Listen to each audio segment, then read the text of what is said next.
Russia's war directly responsible for dramatic geopolitical shifts in Europe. Now, Switzerland's centuries-old tradition of neutrality could be thrown out. Pressure mounting on the Swiss government from its citizens and the international community to end the country's ban on exports of Swiss weapons to war zones. As Russia's assault ramps up, Swiss voters seem ready to break from tradition. A recent survey of Swiss voters finding more than half of them were in favor of allowing weapons to be sent to Ukraine. Now, for more on this, we're joined by Jamil Jaffer, founder and executive director of the National Security Institute. Jamil, Switzerland, of course, has this history of neutrality since 1815 historically, but it can be traced back as far as the 1500s. The country even maintained that policy during World War II with the Nazis. So why is it that they're even considering breaking from that tradition now? Well, I think they see the very real threat that Russia poses to the region, not just Ukraine, that this could be part of a larger effort.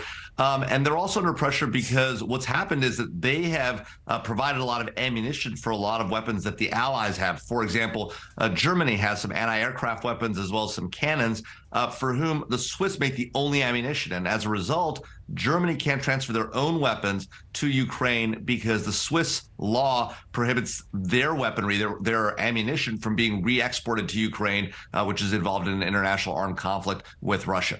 So do they see Putin as great a threat or greater threat to the world than Hitler? Or is this just a cultural shift in the country and in the world right now where Switzerland is looking to change the very face of their nation?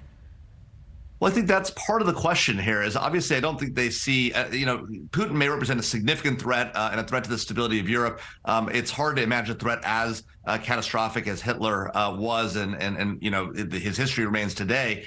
That being said, I think that the Swiss recognize that in this interconnected global world, that their decisions have a significant impact on the ability of the allies to do things. And so, and there is now a majority, as you pointed out in that poll, of Swiss people who support the provision of some weaponry to Ukraine. And there are ways that the Swiss could do this that maintain neutrality. For example, they could say, look, because the UN General Assembly has determined that Russia's actions are a violation of international law, that provides an opportunity to send weapons there to the side that's not violating international law. So there are places that they could continue to maintain broad neutrality, but still allow other parties to re-export their weapons. They could allow it for a shorter period as well, just for re-export and not the provision of their own weapons directly. How significant would this change be for Europe?